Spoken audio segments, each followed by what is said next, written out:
আস্তে ডান দিকে চাগাও, ডান দিকে চাগাও, ডান দিকে চাগা। আমার আবার আকাশ চোখ শালা আমল লাগছে আকাশ। আরে এইটা ঝোলায় করে আনা যেত না। বল টিচার আনতে কি পেরি গেল?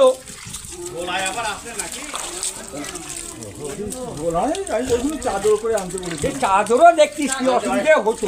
এই যে নামিয়ে নামিয়ে নিয়ে নু, এই যে নামিয়ে নামিয়ে নিয়ে নু।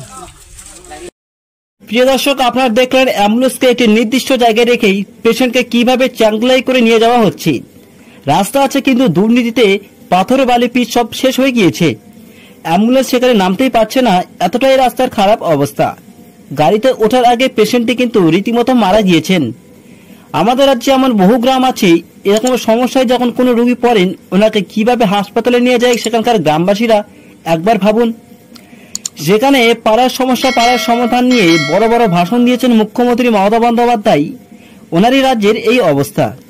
নবান্ন থেকে একটি নোটিশ জারি করেছেন পশ্চিমবঙ্গ সরকার। সেইখানে বলা হয়েছে 26 দিনে 1 কোটিরও গণ্ডি ছিল মমতার পাড়া প্রকল্প। বিবিধ সমস্যা নিয়ে শিবিরে ভিড়। নিচে লেখা রয়েছে, রাজ্যের নানা প্রান্ত থেকে মানুষ তাদের সমস্যা নিয়ে আমাদের পাড়া আমাদের সমাধান প্রকল্পের শিবিরে আসছেন। মাত্র 26 দিনে এই প্রকল্পের 14,504টি শিবিরে 1 কোটিরও বেশি মানুষ যোগ দিয়েছেন। এটা খুব ভালো কথা। মুখ্যমন্ত্রী মমতা বন্দ্যোপাধ্যায় ভাষণের মাধ্যমে বলে থাকেন যে আমরা পশ্চিমবাংলায় 99% কাজ করেছি। সেখানে আবার ওনারাই বলছেন 26 দিনে 1 কোটিরও বেশি মানুষ তাদের সমস্যা নিয়ে এই শিবির বা ক্যাম্পে আসছেন। তার মানে মানুষের কত সমস্যা আছে, কোথায় তারা এই সমস্যার সমাধান করেছেন পশ্চিমবঙ্গের রাজ্যের মাথা হিসেবে এতদিন ধরে?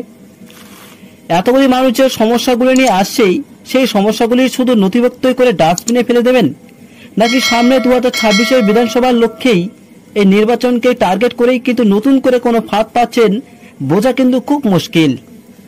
পাড়ার সমস্যা সমাধানের নামে আরো বাড়তি সমস্যা কিন্তু সৃষ্টি হচ্ছে আমাদের পশ্চিমবঙ্গ রাজ্যে। এই যে ক্যাম্পগুলি বসছে প্রতিটি স্কুলে স্কুলে, সেখানে শিক্ষার্থীর পড়াশোনার আরো সমস্যা তৈরি হচ্ছে। এমনিতেই যা এ রাজ্যের অবস্থা, চাকরি চাইতে গেলে রাস্তায় পুলিশের পেটাচ্ছে, শিক্ষিত যুব সমাজ নিজেদের দক্ষতা হারিয়ে ঠোঙ্কাই করে চপ ঘুগনির দোকান দিতে বাধ্য হচ্ছে রাস্তায় রাস্তায়।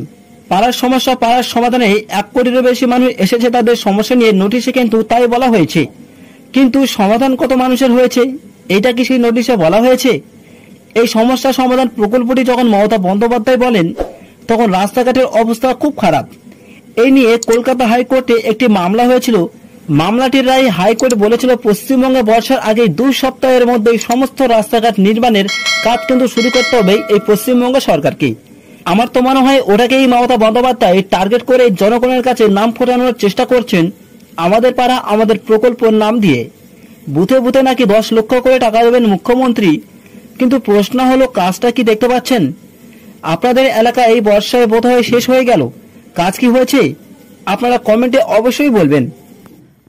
প্রিয় দর্শক, আপনাদেরকে যদি আমার এই প্রতিবেদনটি ভালো লাগে তাহলে অবশ্যই এই সংবাদ সারাদিন ইউটিউব নিউজ চ্যানেলটিকে সাবস্ক্রাইব করে নেবেন এবং পশ্চিমবঙ্গের সমস্ত বিজেপি কর্মীদের কাছে এই ভিডিওটি প্রচুর পরিমাণে শেয়ার করে দিন, যাতে প্রত্যেকের কাছে এই ভিডিওটি পৌঁছে যেতে পারে।